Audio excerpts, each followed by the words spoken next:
Sa mga taong kagaya sa ating mga Pilipino, parte na siguro ng buhay ng isang tipikal na mamamayan ang magkaroon ng utang.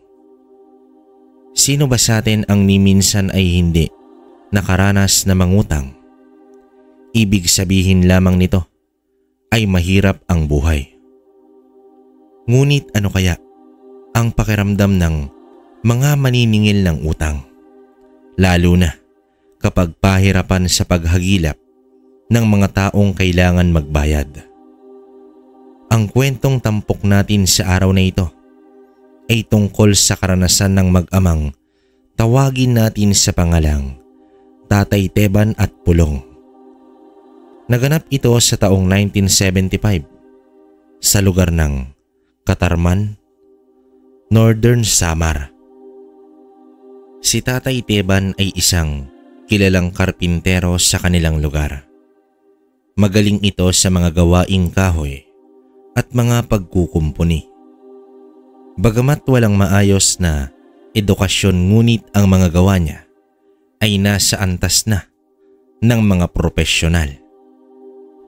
Kaya naman paborito siyang ipatawag ng mga kilala at mayayamang individual sa probinsya sa tuwing may kailangang gawin sa mga bahay nito o opisina.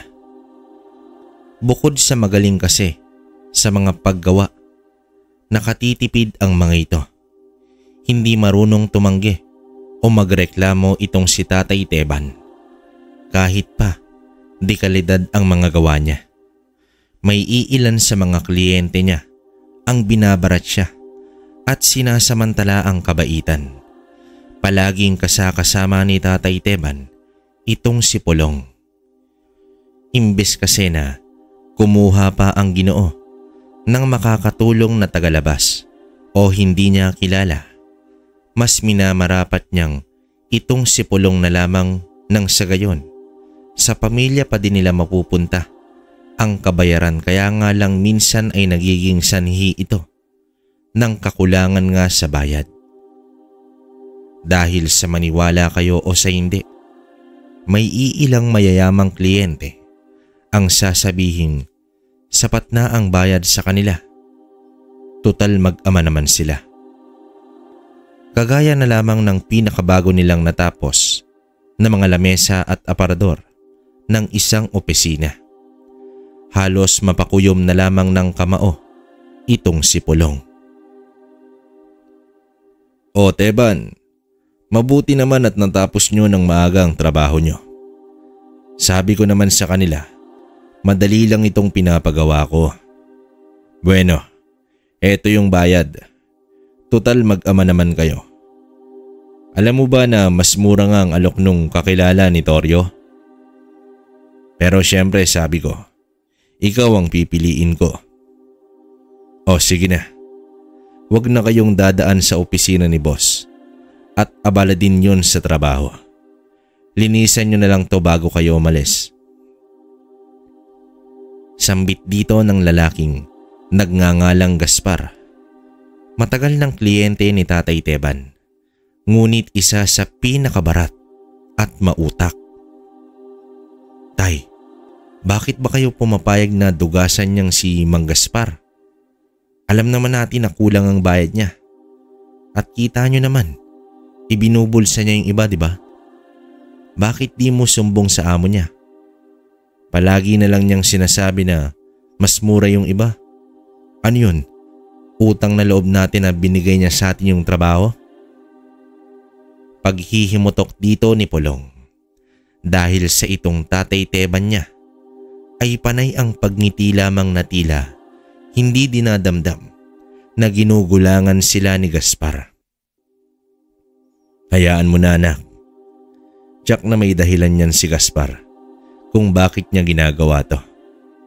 Isa pa, kesa namang nakatunga nga tayo sa bahay, di ba? Mainam na tong may kita tayo. Saka nakatulong ka pa sa kapwa mo. Hayaan mo at may awa din ng Diyos. Seswertihin din tayo." Ito lamang ang palagiang tugon ng Tatay Teban niya. Noon pa man ay hindi talaga ugali ng padre de pamilya ang makipagtalo. Kahit nga sa asawa nito, hindi siya nakikipagdiskusyon. Naniniwala kasi itong si Tatay Teban na palaging may mahinahong solusyon sa bawat problema. Isa pa, binabawi na lamang nito sa mga nakukuha niyang retaso at sobrang materyales sa trabaho ang kakulangan sa kanyang bayad. Nang araw na iyon, dahil sa napansin ni Tatay Teban na masama pa din ang timpla ng anak niya, dumaan muna sila sa isang pansiteria na paborito nitong anak niya dahil na din sa masarap ang mga luto dito. Lalo pa ang paboritong siopaw ni Pulong. Kilalang kilala ni Tatay Teban ang anak niya. Alam niyang pagkain ang papawi ng galit nito. Pareho silang may isang malaking plato ng pansit. Malayo sa mga inihahanda ngayon na kamahal-mahal. Noong araw ay talagang mabubusog ka sa pagkain sa murang halaga. At isang pinakagusto ni Pulong ay ang espesyal na siopaw nitong tinda. Dito ay tuluyan ng kumalma itong si Pulong at humingi ito ng paumanhin sa kanyang tatay.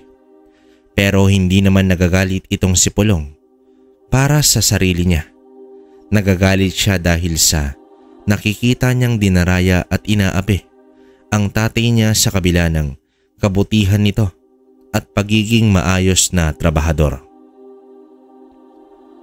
Ipinangako ni Pulong sa kanyang sarili na magsisikap ito at darating ang araw na hindi na kailangan mangamuhan ng kanyang tatay. Gagamitin nila ang galing ng kanyang ama sa pagtatatag ng isang negosyo na sila ang may-ari at masusunod. Kaya nga kahit mahirap, isinasabay ni Pulong ang kanyang pag-aaral at pagtatrabaho.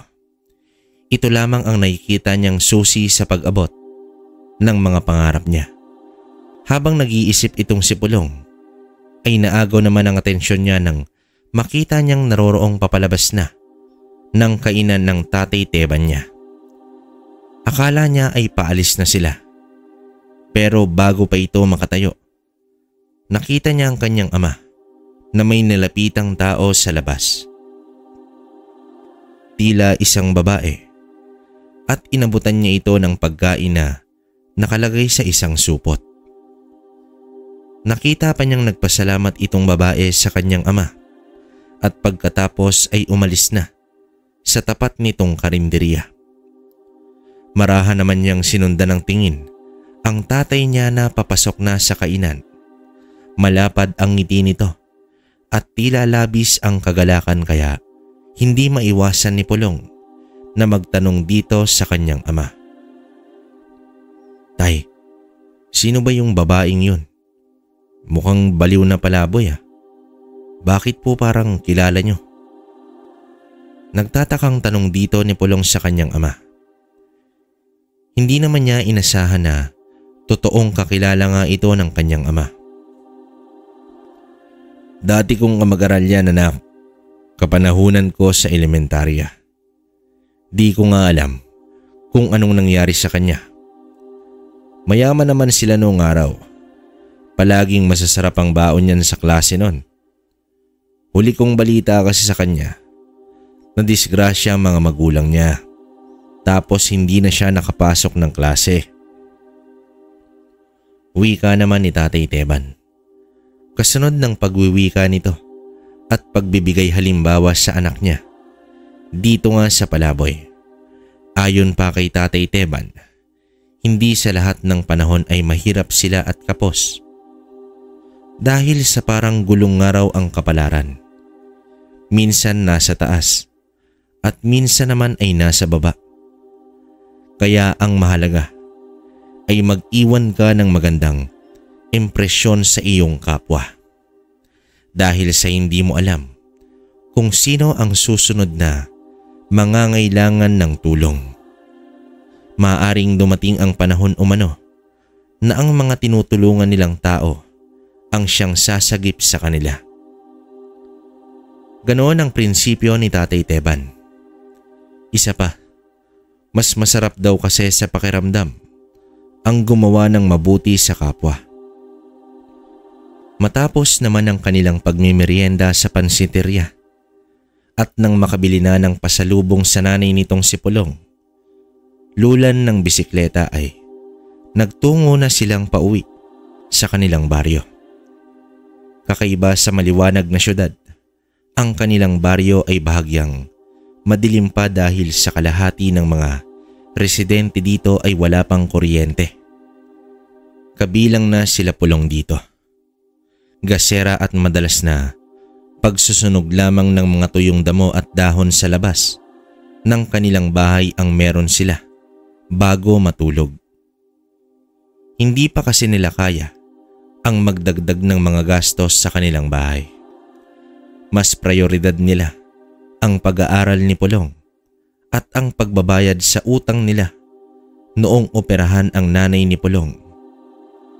Kasalukuyan kasing nakasangla ang lupang kinatitirikan ng bahay nila at may ilang taon pa bago mabuo ni Tatay Teban ang kabayaran dito. Magkagayon pa man ay mapalad pa din sila dahil sa pinsa naman ni Tatay Teban ang pinagkakasanlaan nitong lupa at hindi silang pinipersa o ginigipit. Dahil nga sa bago itong nakatamasa ng maginhawang buhay ay pinagdadaanan din ito ang pinagdadaanan ng pamilya ni Pulong. Kaya nga lang, itong tiyahin ni Tatay Teban, nanay ng pinsan niya, ito ang problema nila. Dahil sa porket nakasanla sa anak niya ang lupa nila Tatay Teban, akala mo pagmamay-ari niya ang pamilya kung utos-utusan at pagsalitaan ng mga hindi gaanong magaganda sa pandinig. Iwasan mo na lamang anak ang makipagsagutan palagi dyan sa lola mo. Kahit hindi mo siya buong lola, tiyahin ko pa din siya. Isa pa, nanay siya ng tiyo Renato mo. Ayaw naman natin na magalit sa atin ng tiyo mo, di ba?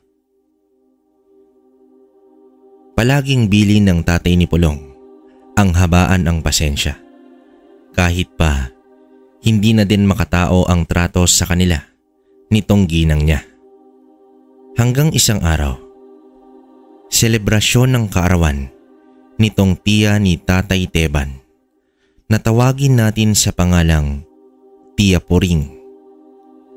Dahil nga sa asensado na ang anak niya, kinumbida niya ang mga kakilala niya at mga kamag-anak, maging ang mga malalayong kamag-anak at alam naman ng lahat na kapag malaking handaan, ibig sabihin maraming trabaho.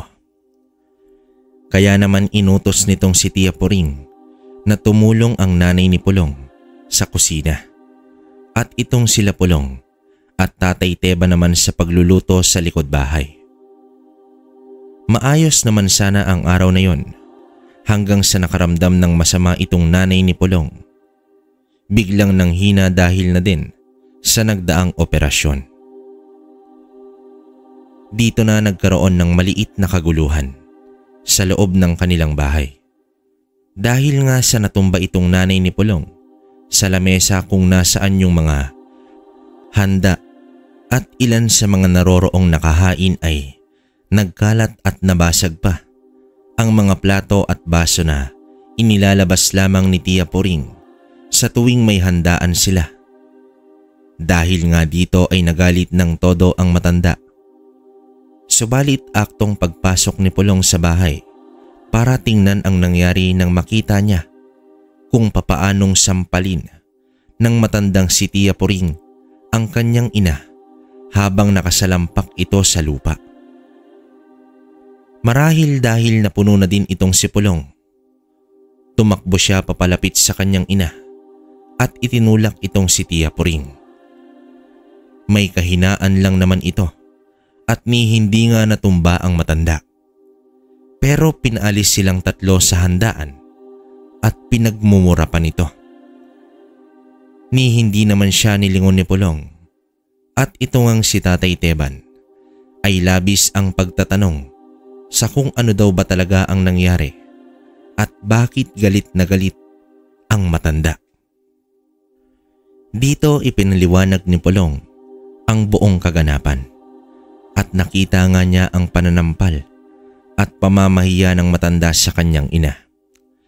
Kaya nga ni hindi daw siya nagsisi sa kanyang ginawa at nararapat lamang ito.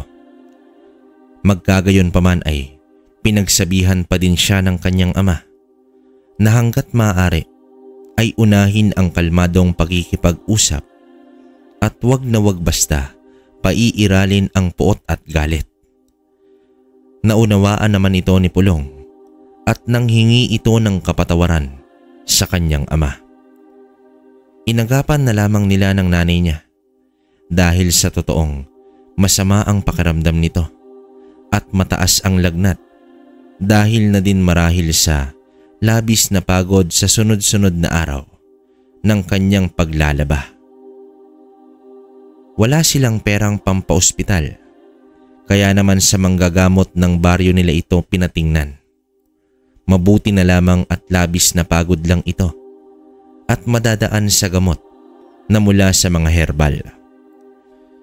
Ngunit nanatiling nakaratay ang nanay ni Pulong ng halos 3 araw ng dire-diretso. Isang hapon, habang nagsasaing itong si Pulong, ay kakarating pa lamang ng kanyang Tatay Teban nang biglang magtawag itong Tiya Puring ng kanyang ama. Galit ito at paulit-ulit sa pagtawag kay Tatay Teban. Kaya naman magkasamang lumabas itong mag-ama upang malaman kung ano ba ang problema. Pero sa paglabas nila, naroroong kasama ni Tiya Puring ang Kapitan del Barrio. Nagrereklamo na sinaktan siya umano nitong si Pulong na bigla siyang inatake.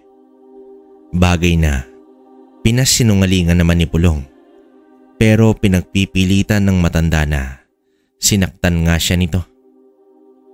Napasigaw na lamang si Pulong sa sobrang pagkainis sa matanda na hanggang kailan daw ba sila itatratong parang basura nitong matanda sa kabila ng kadugo nila ito. Hindi na sila binigyan ng konting respeto. Kaya nga lang napasagot itong matanda. Ayon pa dito na hanggang kailan ba daw nila sasamantalahin ang kabaitan ng anak niya. Dahil nga sa hindi pa nila binabayaran ang utang nila at kahit gusto niyang singilin sila ay palaging pinipigilan siya nitong si Renato. Ito ang bagay na hindi maunawaan ni Pulong dahil nga noong sa hindi pa asensado ang tiyo Renato niya. Hindi naman ganoon kayabang itong Tiya Puring niya. Buong pag-aakala nila Pulong na hanggang doon lamang ang problema nila. Ngunit dumating itong si Renato at kinausap silang mag-ama. Gusto ng nanay niya na palayasin sila sa lupang nakasanla. Dahil sa matagal nang rematado ito pero ito ang bagay na ayaw ni Renatong gawin. Dahil sa itong si Tatay Teban na pinsan niya ang dahilan ng kanyang pag-asenso. Isang trabaho ang inialok sana dito sa matandang si Tatay Teban. Pero nakita niyang mas kailangan ni Renato ang trabaho ng mga panahong iyon. Sa awa niya sa pinsan niya, inirekomenda niya ito sa taong nag-aalok sa kanya ng trabaho. At sinabing mas magaling nga ito sa kanya at mas bata pa. Kaya namang mas matagal na panahon pa itong makakapagbigay serbisyo sa kanila. Doon nga nag-umpisang gumanda ang buhay ni Renato. At itong si Tiya Puring. Hindi nakalimot ang lalaki pero itong matandang si Tiya Puring tila bang naging mapagmataas at matapobre. Dahil na din sa pera ng kanyang anak. Kuya Teban, kilala mo ang nanay. Hindi yan titigil lang at di siya nananalo sa gusto niya. Pero ayoko naman na kayo naman ang mahirapan. Mas mabuti pa, umalis muna kayo dito sa baryo natin. May nabili akong bahay sa isang baryo, malapit sa dagat sa kanluran. Ayun, hindi yun alam ni nanay, kaya pwede nyo munang gamitin yun hanggang sa makalimot siya sa away nyo. Huwag nyo na lang din alalahanin ang bayad dito sa lupa. Ako na ang bahalang mag-isip ng idadahilan. Sambit dito ni Renato. Bagamat ganoon kasi ang ugali ng nanay niya, ay mahal niya ito kaya ayaw niyang mapahamak ito dahil sa araw-araw na pagkagalit sa pamilya nila Tatay Teban. Kung tutuusin, mas naipit pa nga sa sitwasyon itong si Renato. Pero pinili niyang tulungan ang mag-anak. Bukod sa pinatira niya ito sa bahay na nabili niya, inalok niya ng pagkakakitaan si Tatay Teban. Dahil sa bukod pala sa trabaho, kaya mas mabilis na magkapera itong si Renato ay nasa pagpapautang siya. Binigyan niya ng puhunan itong si Tatay Teban at tinuruan kung papaanong papalaguin sa pamamagitan ng paghahanap ng mga tamang tao para mapautang. Ayon pa kay Renato, noong nag-uumpisa siya ay siya lang din mismo ang naniningil at nagbibisikleta sa mga bahay-bahay ng mga pinautang niya hanggang sa lumago ang pera niya at nagawa niya ng kumuha ng mga tauhan. Walang pagsidla naman ng kagalakan sila Pulong at Tatay Teban dahil sa bukod sa makakalayo na sila sa mapang-aping si Tia Poring, meron pa silang negosyong maaaring mapalago at pag-ibayuhin. Umalis sila Pulong ng madaling araw. Tulog halos ang mga kabaryo nila, maging itong si Tia Poring. Ayaw nilang masyadong pag-usapan sila at iilang mga kaibigan lamang ni Tatay Teban ang tumulong dito sa pagbubuhat ng mga gamit nila. Mga kaibigang marunong tumanaw ng utang na loob sa Ginoo. Ngunit mas pinili nilang wag na lamang ipaalam kung saan sila magtutungo para makaiwas na din dito sa matapobre nilang kamag-anak. Alam mo anak, isa to sa mga sinasabi ko sa'yo na kapag sapat ang mga taong natulungan mo, kahit hindi ka humingi ng tulong sa kanila, kusa nila itong iaabot sa'yo. Kagaya na lamang ng tiyo Renato mo. Tingnan mo, kahit naabot langit na ang galit ni Tia Poring, pinili pa din niya ang tulungan tayo. Kagaya niya, ang mga mabubuting tao na hindi ko pinagsisisihang tulungan. Wika dito ni Tatay Teban. Bagay na sinabing ayuna naman ni Pulong dahil nga sa kita niya kung paanong nag-alala sa kanila itong si Renato. Maging ang gastos sa paglipat ay sinagot nitong lalaki. Kung iisipin ay kamalasan na napalaya sila sa sarili nilang lupa. Pero para sa pamilya ay biyaya ito. Wala na sila sa lugar na tinatrato silang basura ng mga sariling kamag-anak. Napakaganda ng lugar na nilipatan nila. Marahil ito ang bahay na pangarap ni Renato na titirhan niya sa pagtanda niya dahil sa kukonti lamang ang mga tao at malapit ito sa dagat. Dama ni Pulong ang sarap ng hangin na nagmumula sa karagatan, maging ang kapayapaan, na wala siyang aalalahanin na may bigla na lamang sisigaw sa labas ng bahay nila para utusan sila sa kung ano-ano lang. Doon nila uumpisahang buuin ang mga pangarap nilang tatlo. Mas makabubuti na din sa kanyang ina ang lugar na malapit sa kapayapaan. Saktong lugar lamang para matanaw nila ang dagat habang nag-aalaga ng mga panim na gulay. Unang araw nila doon ay abala ang mag-ama sa paglilinis ng bakuran at pagkukumpuni ng mga sira sa bubong at sa mga dingding. Nakuha ito umano ni Renato sa murang halaga, kaya nga lang ay talagang sira-sira na ang bahay. Pero wala itong problema kaila Tatay Teban at Pulong nang dahil sa pareho silang biyasa sa pagkakarpintero. Gamit ang mga dala nilang retasong kahoy at tabla ay inayos nila ang bahay. Maging ang bakuran ay mabilis nilang napagtibay. Pakiramdam pa ni Pulong na nasa maraming panahong lumipas. Tila ba noon lamang siya nakaramdam ng kalayaan. Yung tipong pakiramdam na patuloy kang nauhulog sa walang hanggang balon at umaasa kang balang araw ay may mag-aabot ng kamay para sagipin ka at makaahon. Iyon ang tingin niya sa kanyang tiyo Renato. Bandang mag-aalas 4 ng hapon naman ay may napadaang mag-asawa sa tapat ng bahay nila. Huminto ito at tinawag si Tatay Teban. Nakasalukuyang tinitipon ang kalat para sunugin. Binati ni Tatay Teban ang dalawang matanda at tumugon naman ang pagbati itong nagpakilalang si Mang Lario at ang asawa niyang si Aling Mercedes. Mga residente din ng parehong baryo pero sa may dulong bahagi pa sila. Pinasya lang umano nilang magpakilala at bumati at sa wakas daw ay may mga bagong nakatira na sa bahay gawa ng nakakatakot daw kasing dumaan sa gabi sa parting iyon sa labis na dilim. Kaya naman nang malamang may tao na sa lugar ay nagbigay ng kapanatagan sa dalawang matanda.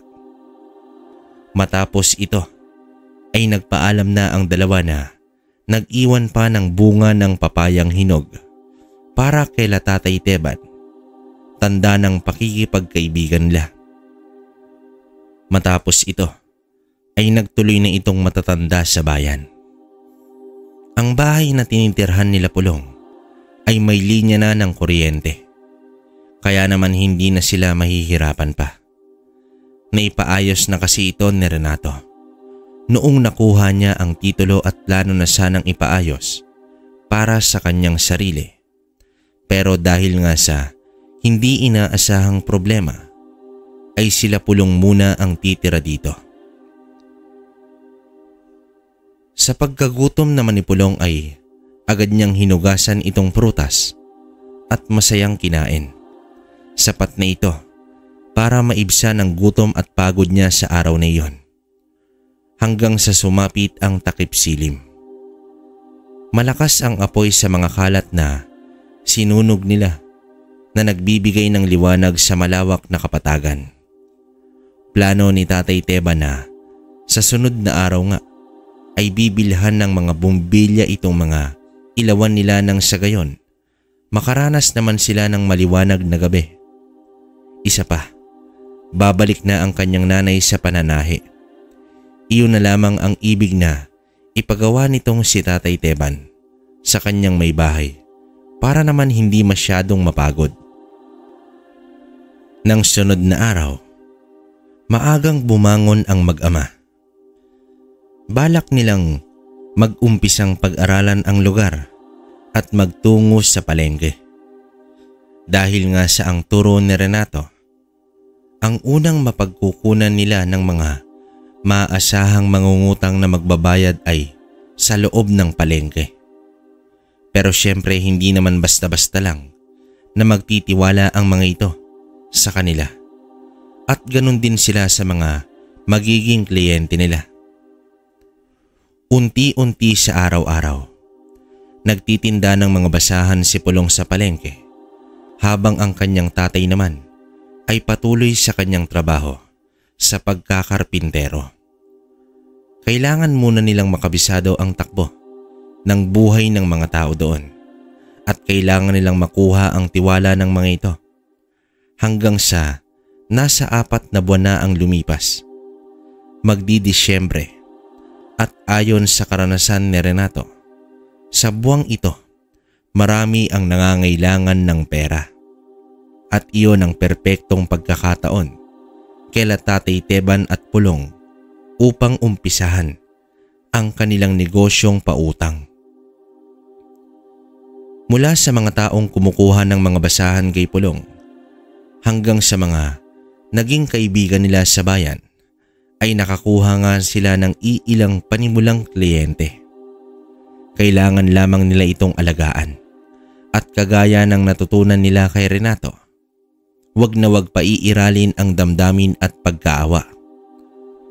Palaging ikukonsidera ang kolateral, bagay na maaari nilang makuha sakaling mabigo sa pagbabayad ang kanilang mga papautangin, nang sa gayon ay hindi sila tuluyang malugi. Maayos ang takbo ng kanilang pautang. Responsable ang unang grupo ng mga taong pinautang nila at wala silang naging sakit ng ulo. Ganoon din sa pangalawang grupo at pangatlo hanggang sa unti-unti na silang nakikilala. Pero ang mga taong ito ay hindi nila mga kapitbahay at hindi nila kilalang personal na kaibigan sa lugar. Hanggang maaari ay ayaw nilang malaman ng mga ito ang kanilang tirahan. Kaya nga doon sila sa isang kaibigan sa palengke nakikigamit ng pwesto para sa kanilang transaksyon. Ang huling gustong mangyari nitong mag-ama ang may kakatok sa kanila sa gitna ng gabi at nasa kasarapan ng tulog para sa pangungutang. Isa pang natutunan nila kay Renato, ika nga, dapat na ang negosyo ay sa opisina pinag-uusapan at hindi sa bahay. Kalauna naman ay nagkaroon din sila ng maliit lamang na pwesto sa bayan. Kasabay ng pagtitinda nila ng mga basahan at mga damit na gawa ng nanay ni Pulong, tagumpay sila sa pagsesepara ng kanilang personal na buhay sa kanilang negosyong pautang. Hanggang sa naisipan nila ang isang bagay. Anak, naisip ko lamang, halos lahat ng mga mangungutang dito sa bayan ay may utang sa atin. Bakit di kaya natin subukan sa ibang lugar ang magpautang? Magtanong tayo sa kasalukuyan nating mga kliyente kung may mairerekomenda sila. Mas madali yun kasi sakaling magloko ang uutang sa atin, di ba? Meron tayong hahabulin. Naisipan ko lang naman para naman may pagkaabalahan ako. Pero ikaw na lamang ang gagawa dito. Sambit dito ni Tatay Teban. Nagpakabiyasa kasi si Pulong sa sistema ng pagpapautang at pinag-aralan ang mga kritikal na parte ng kanilang negosyo. Likas sa kanya ang galing sa diskarte at pag-oobserba, kaya nga halos wala nang gawing itong tatay niya. Bagay na gusto naman talagang mangyari ni Pulong. Ang wala nang gagawin ang mga magulang niya, kundi ang asikasuhin ang isa't isa at magkaroon ng oras para naman masundan na siya. Sabik na si Pulong sa kapatid. Binata na siya pero wala pa siyang ibang kapatid. Nakabuti din sa nanay niya ang bagong kapaligiran. Naging mas malakas ito at nawala na ang pagiging sakitin. At sa tingin nga nila, kung loloobin umano, ay sana magkaroon na nga ng kapatid itong si Pulong. Lalo na at unti-unti na din silang nakakabangon. Napagkasunduan naman nilang mag-ama ang ideya nga nitong si Tatay Teban. Kaya naman nang magkaroon sila ng sapat na puhunan na ipapaikot, kinausap nila itong kakilala nila sa palengke upang imbitahan ang mga inirerekomenda nila. Ilan nga dito ay nagmula pa sa kabilang bayan. Apaw ang kagalakan nila dahil nga sa marami silang mga bagong kliyente at ibig sabihin nito, magiging mas maganda ang pasok ng pera sa kanila. Pero isa lamang ang magiging hamon sa kanilang mag-ama. Ito ay ang kanilang paniningil. Dahil nga sa hindi pa sila kumukuha ng ibang tauhan. Mas minabuti kasi nila na sila na munang mag-ama ang kumayod sa pagpapalawak ng kanilang negosyo. Alam mo anak, may naisip na ako. Bakit hindi na lamang natin lagyan ng sakayan niyang bisikleta? Para naman kung pupunta tayo sa kabilang bayan at sakaling may makukuha tayong pangbenta doon, gaya ng manok, di ba? Madali lang nating may sasakay. Ano sa tingin mo? Sabik na tanong dito ni Tatay Teban sa kanyang anak.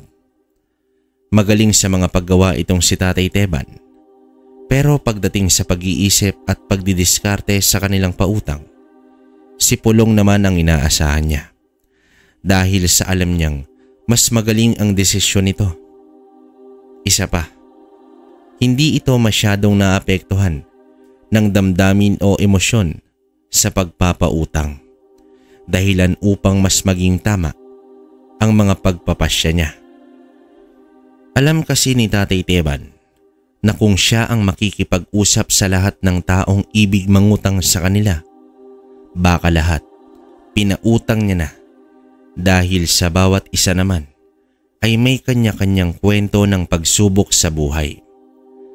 Kaya naman si Pulong ang pinaka-perpektong tagapangasiwa nito. Alam mo tay, ang ganda ng naisip nyo. Balita ko pa, makakakuha tayo ng mga murang gulay. Maging mga pananim doon sa kabilang baryo. Maaari nating itinda yun dito sa pwesto natin.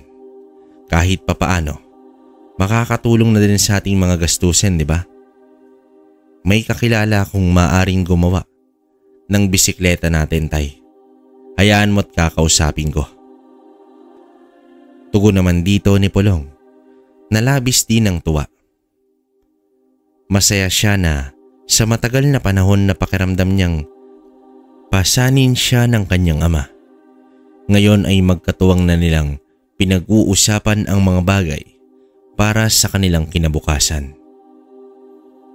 Nang sunod na araw ay tinungo ni Pulong ang isa sa mga mangungutang sa kanila. Dito niya ipinagawa ang kanilang pedicab.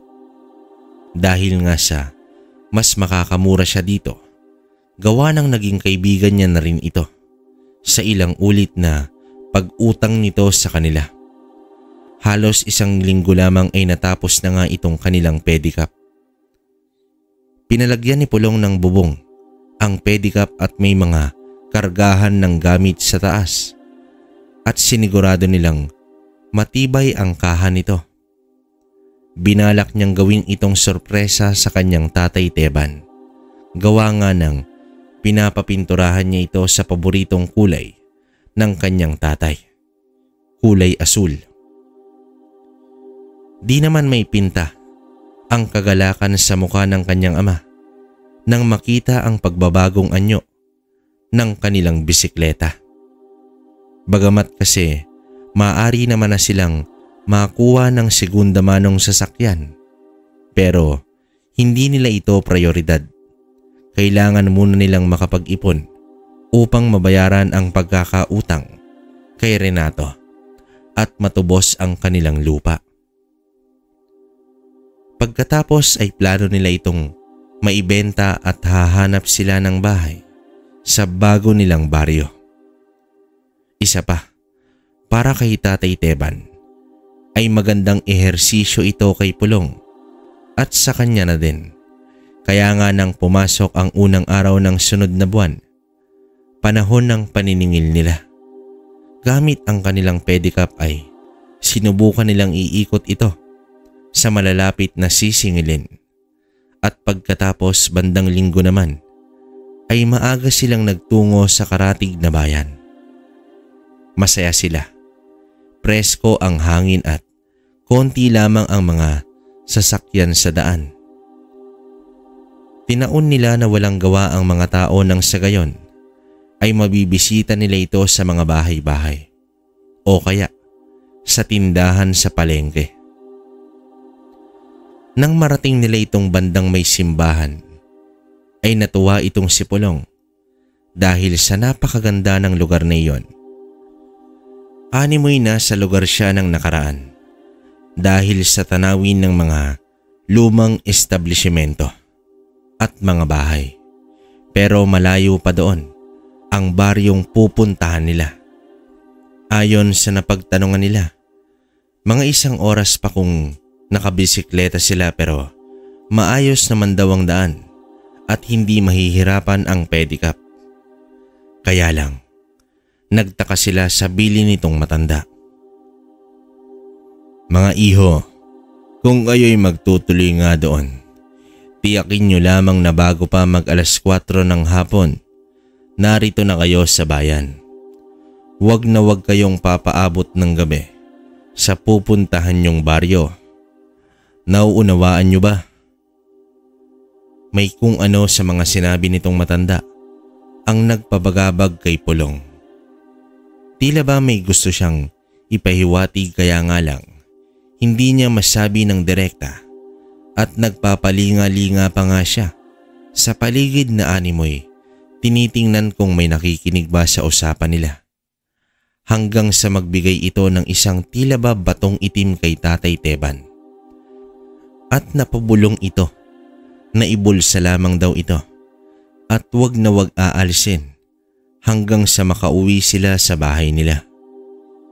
Bilang respeto naman ni Tatay Teban sa matandang iyon at tila gusto lamang nitong makauwi sila ng ligtas, kinuha naman ito ng Ginoo at inilagay sa kanyang bulsa. Pagkatapos ay naglakad na itong nakayuko at nakatakip sa kalahati ng ulo ang kanyang salakot. Nagkatitigan naman sila Pulong at Tatay Teban. Ano bang meron sa baryong tutunguhin nila? At bakit ba parang nakakaramdam ng kilabot itong si Pulong? Ilang minutong naroroon sila sa baryo. Tila ba nagdadalawang isip tuloy sila Tatay Teban na pumunta sa baryo para maningil. Pero kalaunan, napagkasunduan naman nila na hindi sila magpapaabot pa ng lampas 4:00 sa lugar. Palitan lamang sila sa pagpapadyak. May kitang liblib ang daanan. Panay mga puno lamang at malawak na damuhan. Hanggang madaan nga sila sa isang parte na may kawayanan ang nakalundoy sa ibabaw ng daan na parang isang bubong dahil sa magkabila ang kalsada ang mga ito na kapag nasa ilalim ka nga ay bahagyang madilim at malamig. Nagpatuloy sila sa pagmamaneho hanggang sa makita na nila ang karatula ng baryo. Lumiko sila dito at agad naman silang sinalubong ng ilang kalalakihan. Nagtaka naman si Tatay Teban at Pulong dahil sa bakit tila ba iba sa iniisip nila ang itsura ng baryo. Gawa nga ng babala ng matanda sa bayan, iniisip nilang nakakatakot ang lugar na iyon. Pero nang marating nila iyon ay buhay na buhay ang baryo. Matao at wari mo pa ay may kasiyahan o isang pista. Binati nga sila ng iilang kalalakihan at natanong kung ano ang sadya sa kanilang lugar. Noon lamang daw kasi nila nakita ang mga mukha nito. Naipaliwanag naman ni Tatay Teban na naroroon lamang sila upang bisitahin ang iilang kaibigan nila. Hindi maaaring ipangalandakan nila Tatay Teban na naroroon sila upang maningil ng panguutang dahil sa delikado ito sa kaligtasan nila. May mga insidente na kasi silang nabalitaan kung saan ay hinaharang nga ng masasamang loob ang mga kagaya nila o mga ngalakal na dumadayo sa ibang lugar. Nang banggitin naman nila ang ngalan ng isang lalaking nangutang nga sa kanila, saka sila pinadaan ng mga nag-iinuman. Tila kilala ang matandang lalaking ito. Natawagin natin sa pangalang si Tatay Francisco. Itinuro pa sa kanila ang bahay nito na nasa may pinakadulong bahagi ng lugar. Akala ko naman tay kung seryoso na talagang delikadong lugar na to. Mas mukha pang mga palakaibigan ng mga naririto, di ba? Kumpara dun sa mga nasa palengke malapit sa pwesto natin. Tingin ko magiging madalas ang pagpunta natin dito. Sambit dito ni Pulong na tila nakahinga ng maluwag sa mga nakita sa baryo. Nagtuloy sila at bagamat pinagtitinginan sila ng mga tao, ay hindi na nila alintana ito. Hanggang sa marating nila ang bahay ni Tatay Francisco. Nakangiti silang binati ito. At alam naman ng matanda ang dahilan ng kanilang pagpunta. Nakita nila ang malawak na manukan nito at doon nga ginamit ng matanda ang hiniram sa kanilang pera. Natuwa naman sila Tatay Teban. Malawak ang manukan at inabutan pa nga sila ng mga itlog na kanilang may uuwi. Si Tatay Francisco na din ang nag-utos sa kanyang mga apo upang ipatawag ang mga kasamahan niyang nangutang dito sa mag-ama. Ito ay para mas mapabilis na din ang kanilang paniningil. Ilang minuto nga lang din naman at naroroon na itong mga residente. Nakangiti at masayang binati ang mag-ama. Mahusay kasi pagdating sa pakikipag-usap itong si Tatay Teban at nagsasalita ito base sa kanyang karanasan sa pakikihalubilo sa maraming uri ng tao. Maging si Pulong ay lubos din ang paggalang sa mga taong naroroon. Isang bagay kasi ang itinuro ng tiyo Renato niya. Ito ay ituring na tao ang mga mangungutang at hindi mga kasangkapan o basura kagaya ng ginawa ng ibang taong nagpapautang na parang pag-aarginan nila yung tao. Ayon sa kanyang tiyo na kailangan maramdaman ng mga tao na pantay ang pagtingin nila dito at tila nakikipag-usap lamang sila sa mga kaibigan. Ito ang sinanay nilang mag-ama hanggang sa naging napakagaling na nila sa pakikipagkapwa-tao na napakagaan ng pakiramdam nang may mga utang sa pangbabayad sa kanila. Pero nagtaka sila dahil sa nang magpapaalam na sila para umuwi na at mag-aalas 4 na nga kung papaano silang pinaalalahanan ng matanda sa bayan. Ganon din ang bilin sa kanila ni Tatay Francisco at ng mga naroroon sa bahay nito na umuwi na sila ng diretso at wag nang dadaan sa kanino pang may bahay, na kung may mag-imbita sa kanila wag nang pagbibigyan pa at sabihin lamang na pamangkin sila nitong matanda at wag nang hihinto pa.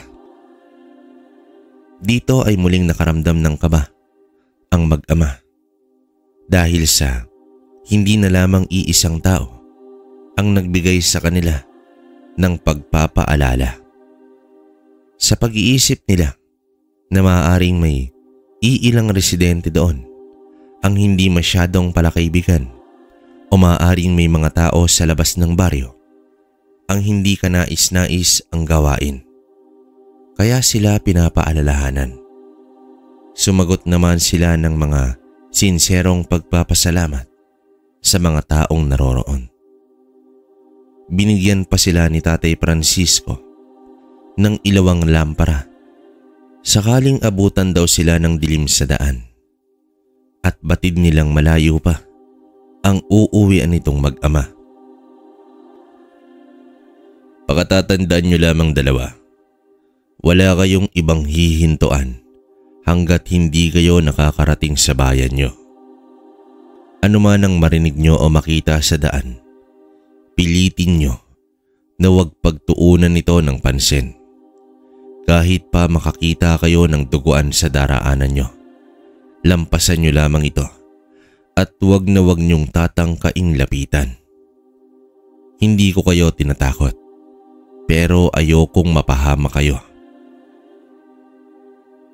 Bagamat sinabi na ni Tatay Francisco na hindi nga siya natatakot, pero sa paraan ng pagkakasabi niya nito ay labis na ang pagkatakot ni Pulong dahil sa paano kung tambangan sila at agawin ang kanilang pera.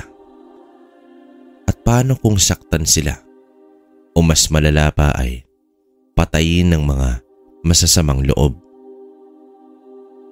Tahimik si Pulong pero nagpresenta na ito na siya na ang magmamaneho ng kanilang pedicab. Ibig niyang makarating sa bayan ng mas mabilis.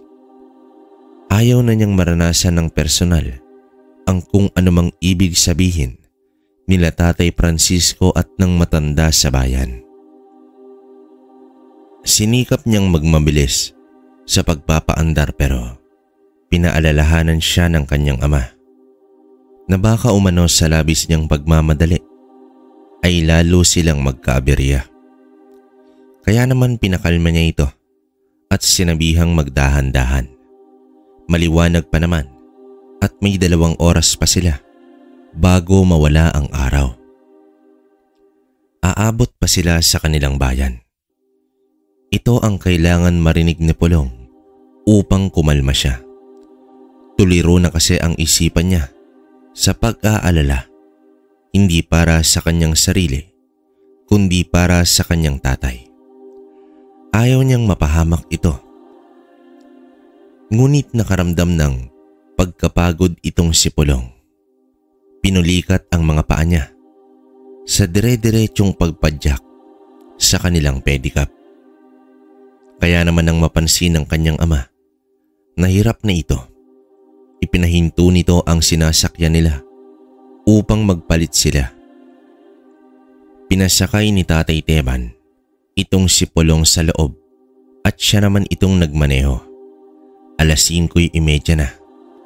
Tila bang mas matagal yung kanilang pagmamaneho pa uwi kumpara sa noong papunta pa lamang sila. Kabaliktaran dahil sa karaniwang karanasan, ang pabalik ang mas malapit dahil sa alam mo na ang lugar na tutunguhin mo. Pero sa kanilang sitwasyon, parang napakahaba ng kalsada pauwi sa kanila. Ni hindi pa nila natatanaw yung sentro ng bayan na pinuntahan nila at unti-unti nang nawawala ang liwanag ng araw. Itay, di kaya nawawala na tayo? Kanina ko pa napapansin, parang walang katapusan itong kalsada. Ni hindi pa natin nadadaanan yung burol sa gilid, yung may isang puno sa tuktok. Pero imposible namang nagkamali ako ng liko. Wala naman kasing ibang daanan at dire-diretso lang tayo, di ba? Pilit na pinapakalma ni Pulong ang kanyang sarili, pero hindi niya maitago sa kanyang boses ang kabang nararamdaman. Ayon naman sa tatay niya, ay huwag siyang mag-alala at may nakikita siyang mga kabahayan sa unahan. Kita niya ang mga ilawan nito na isa-isa nang sinisindihan para sa paparating na gabi. Yun nga lang ay bahagyang mahamog sa kanilang kinaroroonan. Kaya naman medyo malabo ang dating sa kanila ng mga naroroong bahay. Sinubukan naman itong silipin ni Pulong at tama naman ang tatay niya. may mga bahay nga sa unahan. Hindi nila ito napansin noong papunta pa lang sila sa baryo nila Tatay Francisco. Marahil na din dahil sa nakataon lamang ang mga paningin nila sa daanan. Pero naalala naman ni Pulong ang bili ni Tatay Francisco na wag ititigil sa kahit ano pa mang dahilan at magpatuloy lamang sa pagmamaneho. Pero diniretso na ng kanyang tatay itong sinasakyan nila papasok sa sityo kung saan nila nakita yung mga kabahayan para magtanong kung tama ba yung dinadaanan nila pabalik sa bayan. May nakasabay din silang 3 lalaki at 2 babae na tila pareho sa kanila ay nawawala din ito. Nagtatanong din kung saan ang daan patungo sa bayan. Kumpara sa kanila, itong 5 ay nakakotse habang sila ay nakapedicab lamang. Narinig nilang nagsalita ang isa sa mga kalalakihang dayo.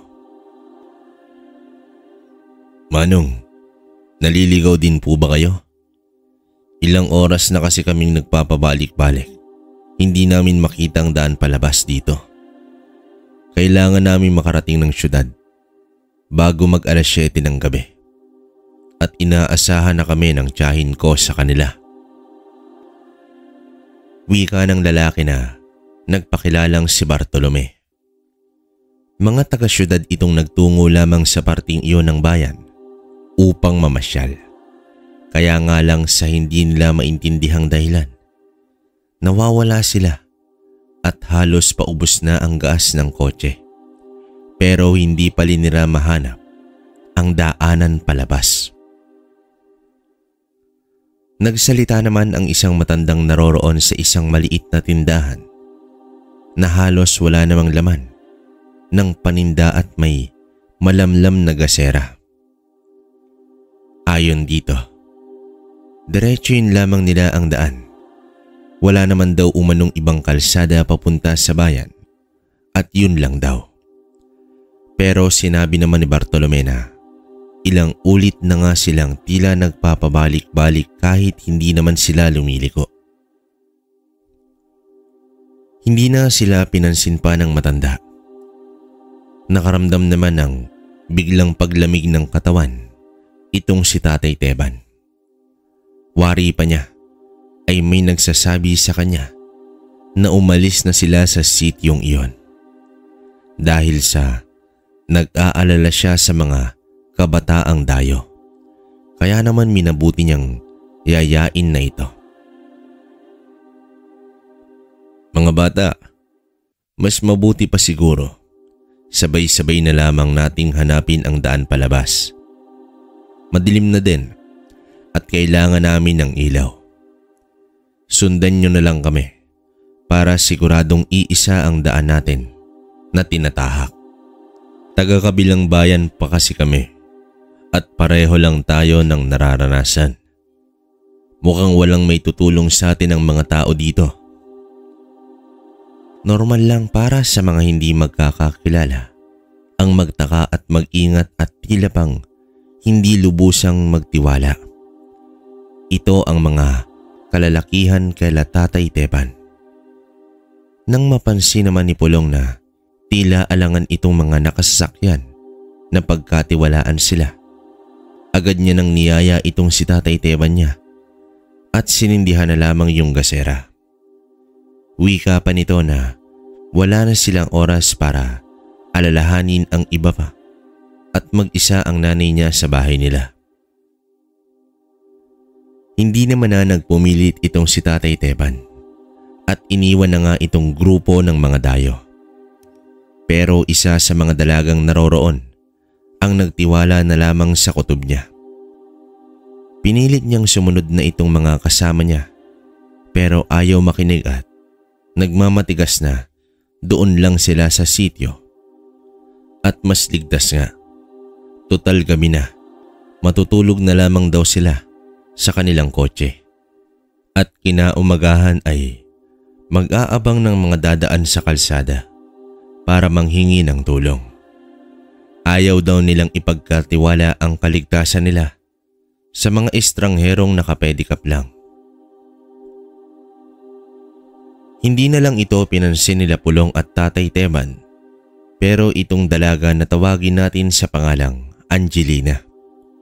Hinila ang kasama niyang isa na si Leticia. Pinilit niya itong sumama na lamang kay Pulong palabas at hindi siya mapapalagay na matulog sa loob ng kotse sa isang liblib na lugar na may mga weirdong residente. Iba kasi tumingin ang mga naroroon at tila pailalim, ni hindi sila matingnan ng mata sa mata. Alam ni Angelina ang mga kwento tungkol sa mga taong hindi kakayang tingnan ng direkta sa mata. Pero ayaw niyang sabihin ito ng malakas at baka nga mapahamak sila ng tuluyan. Dahil hindi niya magawang pilitin ang mga kalalakihan, silang dalawa na lamang ni Leticia ang lumapit kay Pulong at nakiusap ito kung maaari silang isabay. Iniwanan nila Angelina ang mga gamit nila sa mga lalaki at sinabing dalhin na lamang sa umaga kapag nagawa na nilang makauwi. Nakita nilang papalapit na ang iilan sa mga residente at may mga dalawang ilawan. Pero ito ang naging dahilan para mag-umpisang pumadyak itong si Tatay Teban. Patag naman ang lugar kaya hindi siya nahihirapan sa pagmamaneho. Pero totoong madilim na nga. Nang nasa daan na sila ay masyadong ang tahimik si Pulong dahil sa magkakadikit sila sa loob ng pedicab. Nang magsalita itong si Angelina at nang hingi ng paumanhin sa mag-ama dahil sa nang abala pa sila at naging pabigat. Pero ipaniliwanag niya ang dahilan. Hindi nga raw siya mapalagay sa sityong iyon dahil sa lahat ng nakausap nila ay hindi sila tinitingnan sa mata at nakayuko lamang o sa ibang direksyon nakatingin. Isa pa, ilan sa mga naroroon ang nasulyapan niyang tila ba naglalaway ng labis. Ito rin ang napansin ni Tatay Teban. Kaya nga sila nag-umpisang magmaneho na papalayo. Dahil sa iba, ang aura ng sityo. At isa pa, ay ang lansa ng amoy sa lugar. Hanggang sa tuluyan na nga ang pagdilim ng kapaligiran. May mga dalang flashlight naman sila Angelina. Pero hindi pinapapatay ni Pulong ang kanilang lampara. Hindi niya alam kung bakit. Pero parang mas ramdam niyang ligtas sila kapag nakasindi yon. Nang walang kung ano-ano, malalaking pagaspas ang pumainlandang sa himpapawid. May mga tinig ng mga tila pag-angil ng kung anong hayop ang maririnig sa di kalayuan. Kaya naman bahagyang napabilis ang pagpapatakbo ni Tatay Teban. Nag-umpisang matakot sila Angelina at panay nga ang pagtutok ng flashlight nila sa gilid. Sa mga damuhan, kita ni Tatay Teban sa mga tinatamaang lugar ng flashlight ang mga animoy kumikislap na mga mata. Mga matang nakatitig sa kanila, pero ang napansin niya, tila bang nakamasid lamang ang mga ito. Kung tutuusin, ay maaari silang sugurin ng mga ito dahil nga sa mabagal lamang ang takbo ng pedicab gawa ng 4 silang sakay. Hanggang sa mapasiksik itong dalawang dalaga kay Pulong nang makita ang isang aswang na sumasabay sa takbo ng pedicab nila at naroroon sa gilid ng daan. Nakasilip sa labas ng pedicab at labis ang pagka-bungis-ngis ng bunganga nito nang matapat ang flashlight sa muka. Ang ginawa naman ni Pulong ay itinapal niya sa may labasan ng pedicab ang lampara at dito dumistansya yung aswang. Subalit isa pang aswang ang naroroong sumasabay naman at nasa gilid ito ni Tatay Teban. Ganoon din ang gawa, nakatitig kay Tatay Teban at nakangisi ng ilawan nito ni Leticia. Pero pilit na pinakalma ni Tatay Teban ang kanyang sarili. Hawak niya ang manibela at oras na magkamali siya, tiyak na ang kamatayan nilang apat. Nagtataka naman itong si Tatay Teban. Hindi siya nilalapitan ng aswang at tila bang naroroon lamang ito upang subukang idiskaril ang sinasakyan nila sa pamamagitan ng pagtakot sa Ginoo. Hanggang sa maalala niya yung batong ibinigay ng matanda sa bayan. Marahil na ito nga ang nagpapanatiling nakakadistansya ang mga aswang. Kung gayon, hindi sila magagawang lapitan ito. Kaya naman lumakas ang loob ng lalaki. Hindi niya na pinansin itong mga aswang na sumasabay sa kanila. Hanggang sa marating nila itong tila ba checkpoint ng mga militar. Tama nga si Tatay Teban. Tila na iba sila ng daan. Dahil wala namang checkpoint noong nagtungo sila sa baryo nila Tatay Francisco. Pahinto na sana itong si Tatay Teban para bumaba nang mapansin niya ang mga kasuotan nitong akala nilang militar. Ang ilan ay nakashorts lamang at mukhang mga taga-roon lamang at nagpapanggap na mga militar. Tila bang sinuot lamang yung damit na parang pang-militar ang disenyo. Kaya bago makarating, agad niyang binulungan ang tatlo. Pulong, walang bababa sa inyong tatlo. Ano man ang sabihin ng mga lalaking yan. Panatilihin mong nakataas yung lampara at huwag na huwag kayong bababa. Wika dito ni Tatay Teban.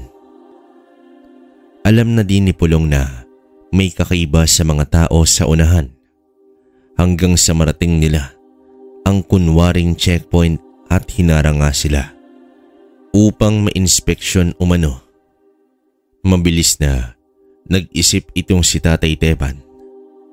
Labis naman na ang panginginig ng mga dalaga sa loob hanggang sa muling maalala ni Tatay Teban ang bilin sa kanila nitong si Tatay Francisco.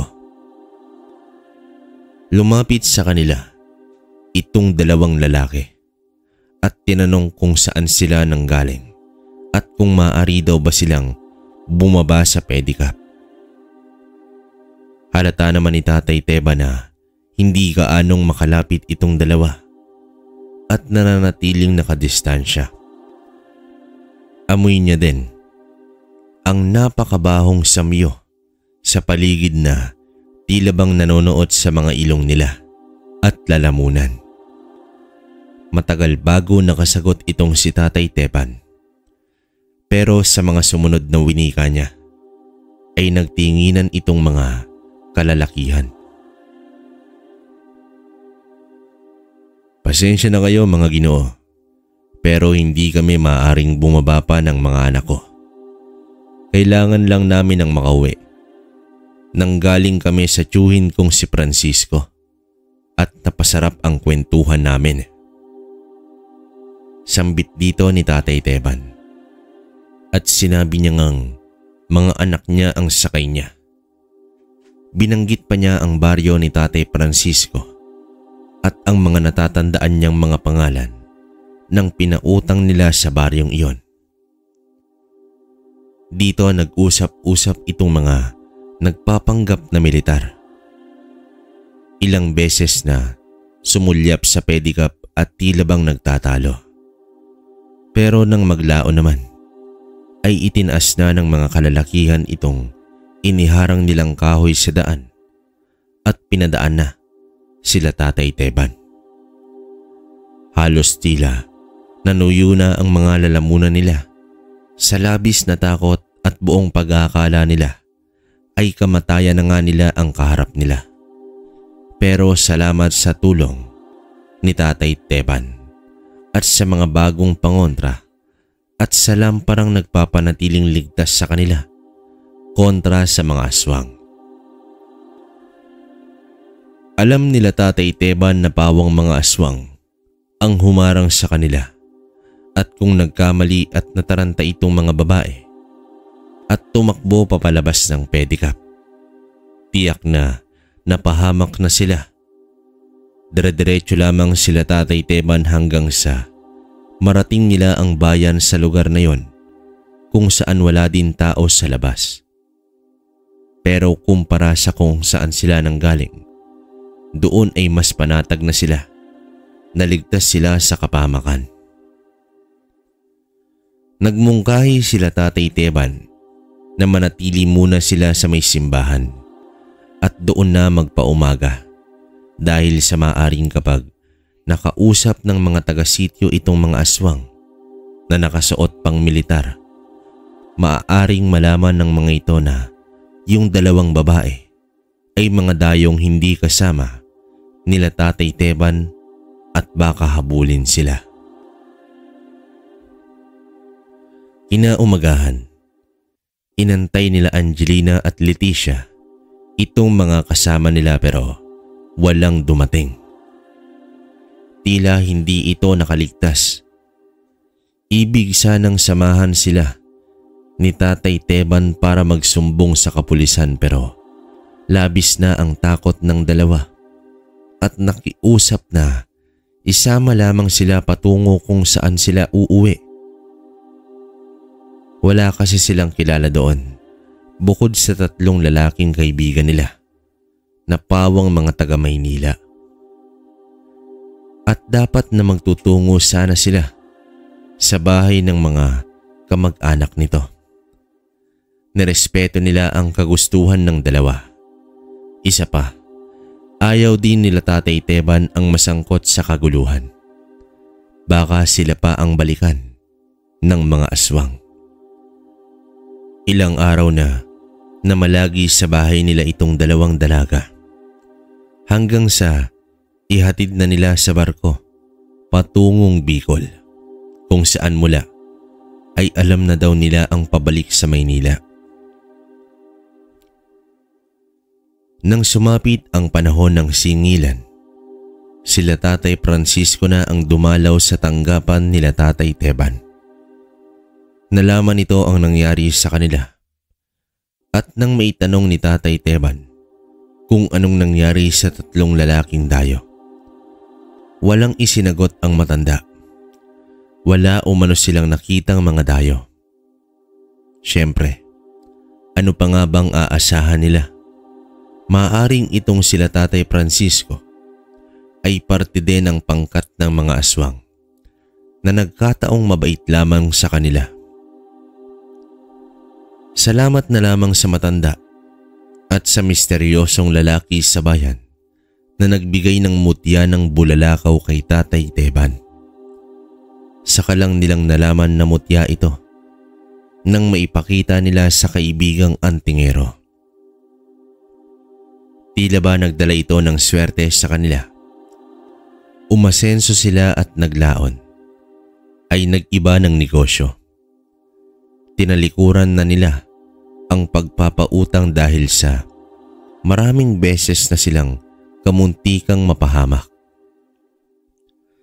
Nagkaroon ng 2 pang kapatid itong si Pulong at nakapagpatayo sila ng bahay. Hindi na sila bumalik sa lugar nila. Nanatili silang nasa mabuting ugnayan kay Tio Renato. Pero hindi na sila nagkaayos pa ng tiya puring ni Tatay hanggang sa namatay ito. Makalipas nga ang 5 taon, ay binalikan nila itong magkaibigang Angelina at Leticia. Hindi na daw nakabalik pa yung 3 lalaki na kaibigan nila.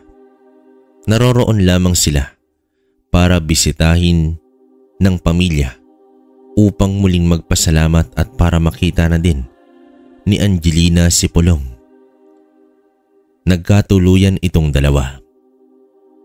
Bumalik ng mag-isa sa Maynila itong si Leticia at doon na namalagi si Angelina sa piling ni Pulong.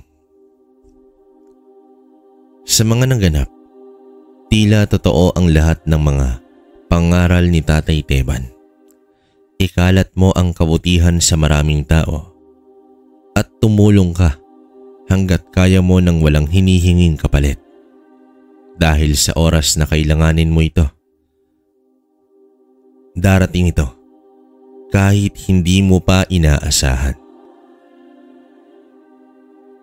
Mga kabaryo, hanggang dito na lang ang kwento ng mag-ama nating kolektor. Naway merong kayong napulot na aral sa kwentong inilahad natin ngayon. Maraming salamat. Okay, so yon mga kabaryo, no? Bali, napakaganda, no? Isa na namang napakagandang kwento ang nabasa natin, no? Mula sa mag-ama. Kolektor sila, no? Teka lang, ano pala to? Komento ko sa kwento, no?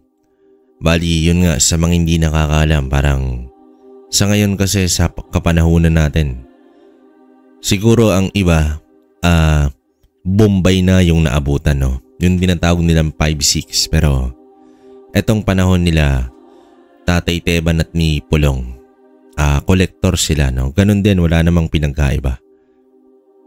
Yun nga lang, maganda ang naging setup nila kasi namuhay sila ng mas maayos, di ba? Kadalasan kasi sa mga nagpapautang, nagkakaroon ng sakit, no? Alam naman siguro ng karamihan yan. Bali, yun, ang ganda, walang masabi. Tapos yung mutya ng bulalakaw, no? Talagang mabisa naman yan. Ang nakakapagtaka lang, no? Ano kayang nangyari dun sa tatlong lalaki? Kasi kung iisipin natin, may dalang sasakyan, no? Hindi nila nakita yung sasakyan. Pwede kayang nilaglag sa bangin, o di ba ang daming pwedeng dahilan, mga kabaryo? Tapos yun nga, yung hinala ni Tatay Teban, baka aswang din tong si Tatay Francisco, di ba? So, hindi ko lang alam bakit sila tinulungan o talagang kumbaga mabait tong si Tatay Teban. Kasi nga, kung titingnan nyo naman, base sa kwento, napakabait na tatay, no? Kahit yurak-yurakan sila ng kamag-anak nila, talagang ang lagi niyang sinasabi, magtiwala lang kasi hindi naman laging ganun yung kapalaran nila. Darating daw yung oras na aasenso sila. At yun na nga, nakita nyo naman, narinig nyo naman kung anong nangyari. Bali, si Angelina at si Pulong nagkatuluyan, no? Tapos, yun, nagkaroon sila ng sarili nilang bahay na mas maganda pa siguro. Tapos nagkaroon pa ng negosyo, napainggan nyo naman. Napakaganda nun, kabaryo. Wala na akong masabi dun sa kwentong yun. Bali, all over ng kwento natin ay maayos, maganda, saka nakakamangha, no? Talagang kapupulutan mo ng aral. Lalo na yung mga sinasabi ni Tatay Teban. Talagang babaon sa isip mo yun na tama nga, tama naman. So, yun lang naman, mga kabaryo. Bali, ito na yung ano natin, yung shoutout natin, no? Ngayon ko na lang idadagdag, kabaryo. Unang-una, gusto ko munang batiin yung mga member ng ating super kabaryo, no? Unang-una na po si Ma'am Roslyn Dalopere na 4 months na nating member, no? Lovely Rose Digal, yun. Salamat, ma'am. 3 months po. Christine Farado, yon si Ma'am Christine, 1 month. Maria Victoria, 1 month din. Brenda Canyel, 1 month din. Maricel Sumiyaya, 1 month.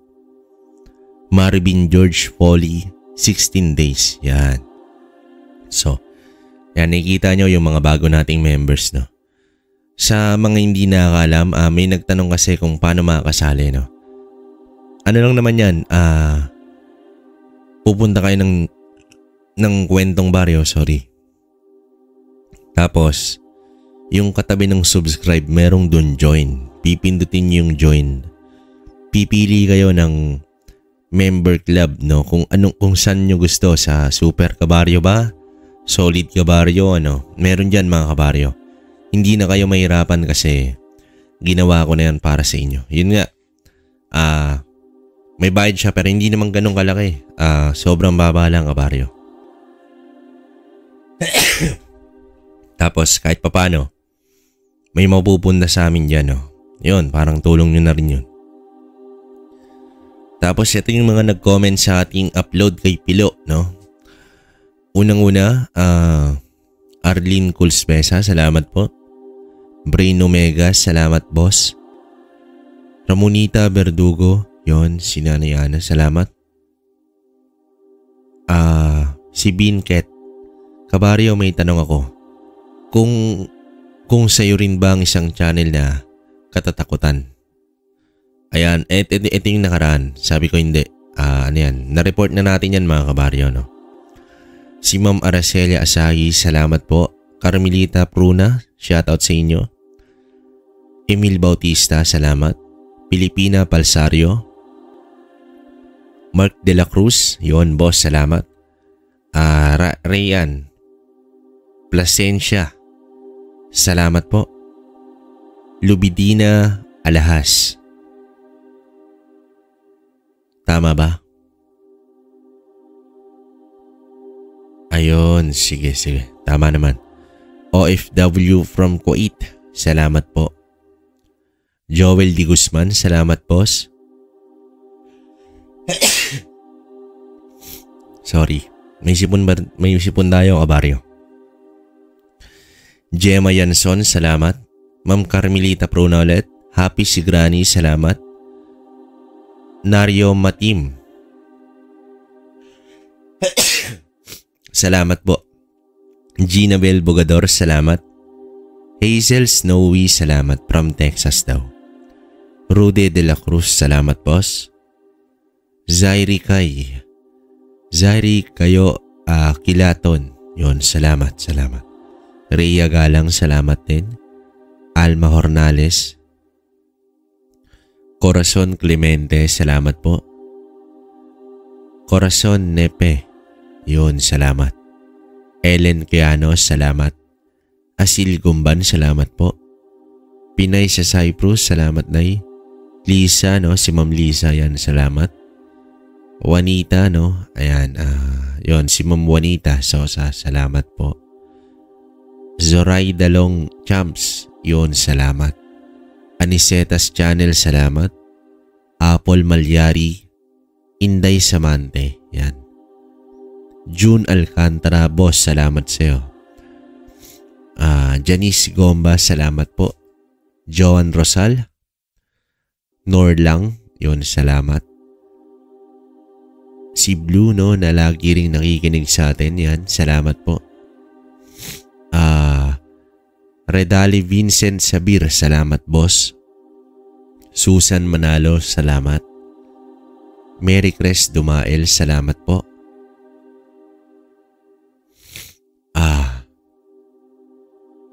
Kenzo Clark, yon, salamat boss. Gerson Amar, salamat boss. From the Ilocano Vlog, salamat po. Michael Jason Octaviano, salamat boss, no? Yon, kahit busy yung iba. Rogelio, yon, salamat boss. Meron pa si Ma'am Lita 5, shoutout din sa inyo. W Muntianos Vlog, salamat. Esor Caraque, salamat boss.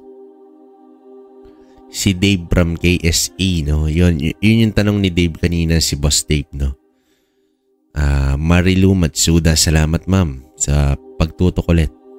Si Ma'am Jing Sibal, salamat po. Arlinda Dadistor, salamat din. Shifter Place, Kapis ulit, angas. Shoutout kabaryo sa mga taga-Cainta Rizal. Yon, sa lahat daw ng taga-Cainta. Edwin Atienza, salamat boss. Rigidor Tadi, yan, salamat boss. Ronel Tolosa, yon si Boss Ronel. Maraming salamat boss. Mag-iingat ka rin. Maria Casusa, yon si Ma'am Maria. At si JJ Malungkot 2172. Yan, huwag ka nang malungkot JJ. So yun. Yun lang mga kabaryo. Tapos nga pala, meron na tayong channel para sa ating multo, no? Kabaryo / True Horror Stories. Bali, ilalagay ko yung link dyan sa baba sa mga upload natin sa araw-araw para makapag-subscribe kayong lahat. So dito na yung sinasabi ko nung mga nakaraan. Kung naaalala nyo pa yung nagtatanong ako ng oras, kung okay ba yung multo-multo. Andito sa mga gusto lang naman, no? Etong channel, Kabaryo True Horror Stories, yan. Ano yan? Puro multo-multo na short stories. So dyan natin nilalagay. Sa mga gusto lang din makinig, no? So yun lang naman mga kabaryo. Yun lang ang komento ko sa kwento natin ngayong araw. Kayo mag-comment kayo, saka i-share nyo tong video natin. I-like na rin, no? At mag-iingat ang lahat. So hanggang sa susunod na kwento. Maraming salamat.